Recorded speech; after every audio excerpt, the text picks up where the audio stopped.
prey on our fears and insecurities.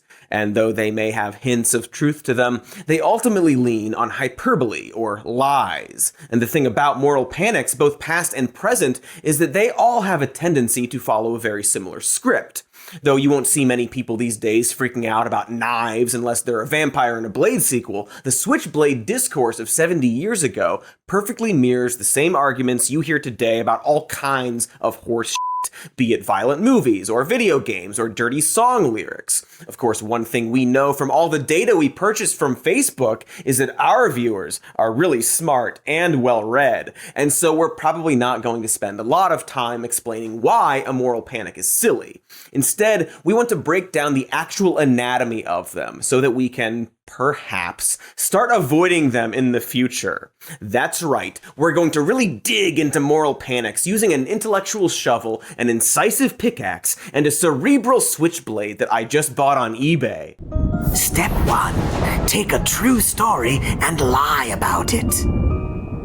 The first thing to keep in mind is that these panics typically start with something actually real. That real thing can be benign or malignant, a fantasy role-playing game, or a series of kidnappings and murders. The moral panic purveyors love their truth kernels, mind you. It gives a sense of validity to an entirely incorrect and destructive panic.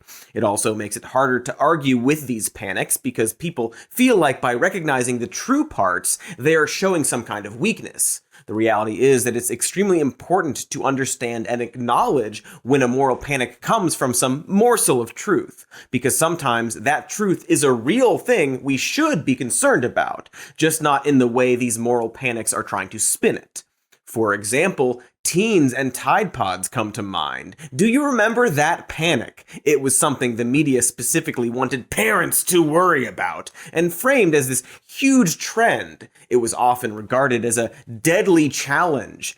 And here's the thing. It is absolutely true that eating Tide Pods is deadly, in that it has killed 8 people in the United States, except none of those people were teenagers.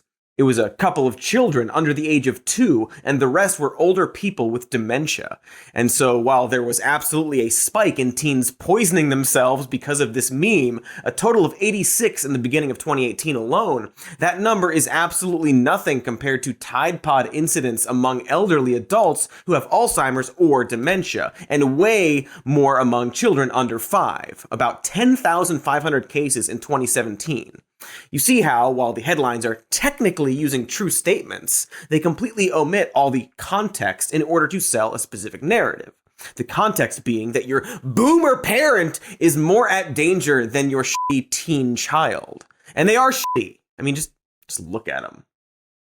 Awful stuff. Or better yet, here's something real. One established side effect of SSRIs, which are commonly prescribed antidepressants, is a decreased sex drive. That's something true that everyone agrees on.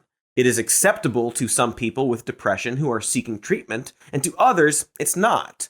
But let's just see how far that true thing gets us when we're trying to inspire a new moral panic. In the same journal in 2020, researchers found that, quote, post-SSRI sexual dysfunction is underrecognized and can be debilitating both psychologically and physically.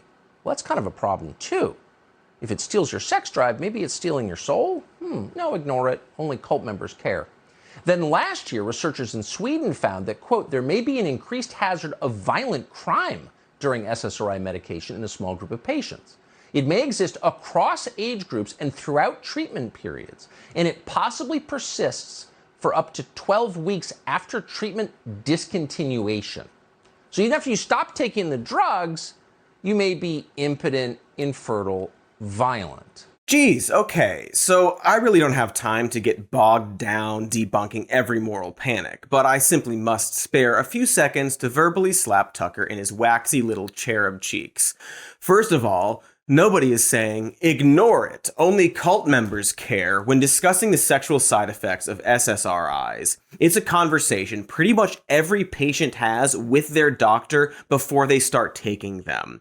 Secondly, there's no firmly established link between antidepressants and increases in violence. And there's certainly no link between antidepressants and mass shootings, as Carlson and some elected officials have irresponsibly suggested. That Swedish study cited by Tux Karlby, that's his Hobbit name, specifically says, quote, "We don't claim that SSRIs cause the increased risk we see in our data." They clearly state that the disorders that SSRIs treat, such as depression, are driving the association. The researchers also cite the rarity of violent crimes in Sweden as a reason that it might be tough to extrapolate too much based on the data. Remember, Sweden has significantly lower rates of violent crime than the US, probably because they're all too busy listening to ABBA, so increases from small numbers are going to be more pronounced than they would in a place where violent crime is higher. You simply can't start with antidepressants lower your sex drive, which is true for some people, and then go right into they turn you into murderers. That's just not true, my creepy dude. And it's incredibly disingenuous and creates a real-world stigma that impacts the very people on whose behalf you're manufacturing your outrage.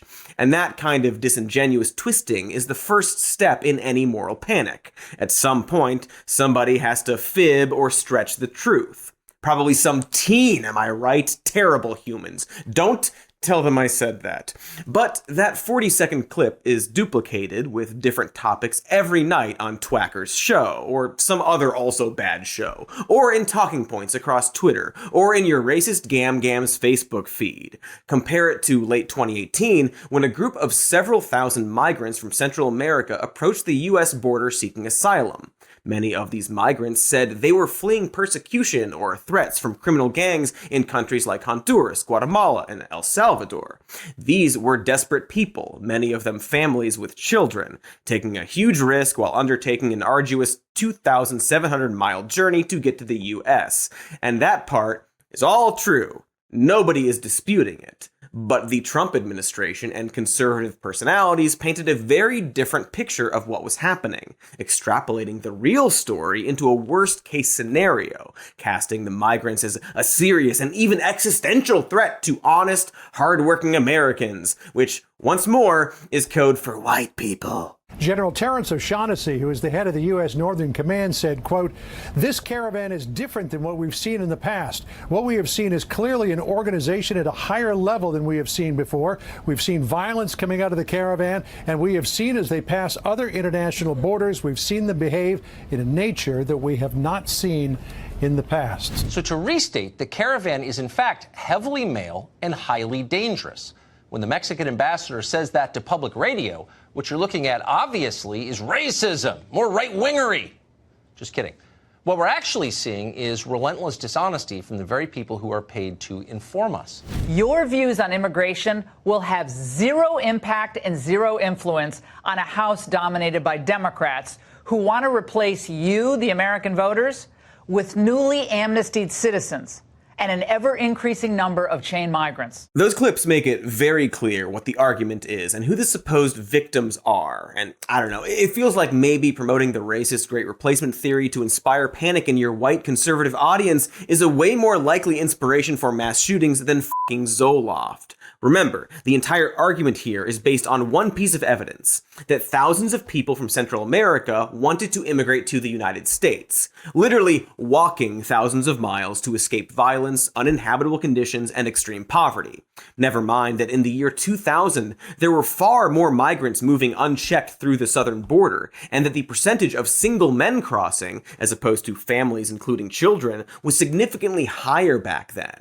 But of course, we all know why lies like these get by, right? It's a word, and it starts with an R, and it ends with an ism. And this is where step 2 comes into play, which is the use of scornful, othering language that casts a typically marginalized or easily feared group of people as the villain, and frames the panic as a good versus evil, us versus them fight. We love our little teams, don't we, folks? Step 2. Othering language. Before we dig into the language specifically, we've got to acknowledge the overarching role that the concept of the other plays in moral panics. Stanley Cohen, the criminologist who coined the term, defined a moral panic as when a condition, episode, person, or group of persons emerges to become defined as a threat to societal values and interests. In his 1972 book, Folk Devils and Moral Panics, he details a moral panic that overtook Britain in the 1960s, involving two subcultures of young people, the mods and the rockers. And while it is extremely British to be frightened of two groups,